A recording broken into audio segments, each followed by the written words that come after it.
خیال. لا هم خوبه وړی یم، کړکۍ مې پرانیسته، سهارنۍ هوا خوند کوي.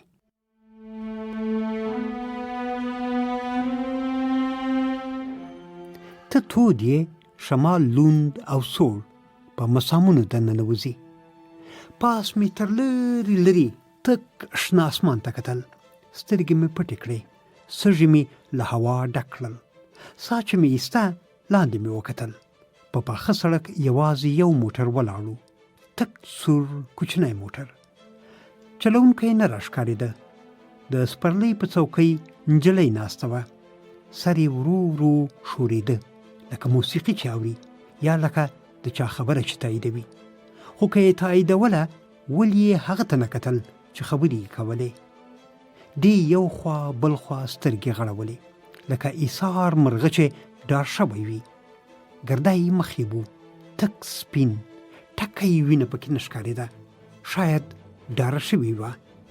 د موټر ماشین روښانه و، له شا یې لوګی ووت، خو ولې یې حرکت نه کاوه. نجلۍ پاس وکتل، سترګې یې حتما په ما ولګېدې، نه یې اړولې. موټر رهي شو.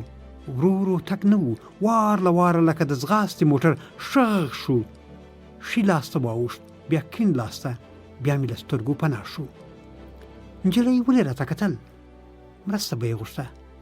سړي به تښتولی وي، یا به په رضا ورسره ناسته وه، خو نه به یې غوښتل چې هغه څه وکړي چې دی یې غوښتنه لري. حتما به یې ډارولې وي، ګواښلې به یې وي. شاید ورته ویلي وي چې که غږ وکړي دا به خوښ کړي، یا به یې مور و پلار ور خوښ کړي. دا هم ممکنه ده چې دواړه سره خوښ دي. په دې شنه سهار به په چکر راوتلي وي. ولې دغلته ولاړ ول؟ شاید ډرایور څه شي پسې کتل، د لارې نقشه به یې لیده، په موبایل کې به یې چاته پیغام لیکه، په تلیفون به یې له چا سره خبرې کولې. شاید ډرایور یې پلار و، مشر ورور یې و. نجلۍ به یې پوهنتون ته رسوله، کار ته به یې ووله. له کاره به راستنه شوي وي، کور ته به روان وي. نجلۍ به سندره اورېده، سر یې ښوراوه، د سهار له پاکې هوا یې خوند اخیست، سترګې یې غړولې. ما ته یې ولې کتل؟ کمیس مې نه دی اغوستی، ویښته مې ببر دي. نجلۍ به وایي دا سړی رواني تکلیف لري، هوا سړه ده، خونه به یې حتما توده وي. په لوڅ ځان چې پرانیستې کړکۍ کې ولاړ دی، باید ناروغ شي. فکر به کوي سپک سړی یم.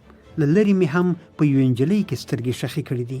په ذهن کې به یې ورګرځېدلی یم چې شاید له ژونده ستړی شوی یم، یوازیتوب په عذاب کړی یم، اقتصادي مشکلات به لرم، میندې به پرېښی یم.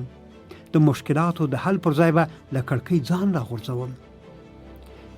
د شاور تړ مې اوبه مې راخوشې کړې، سترګې مې پټې کړې.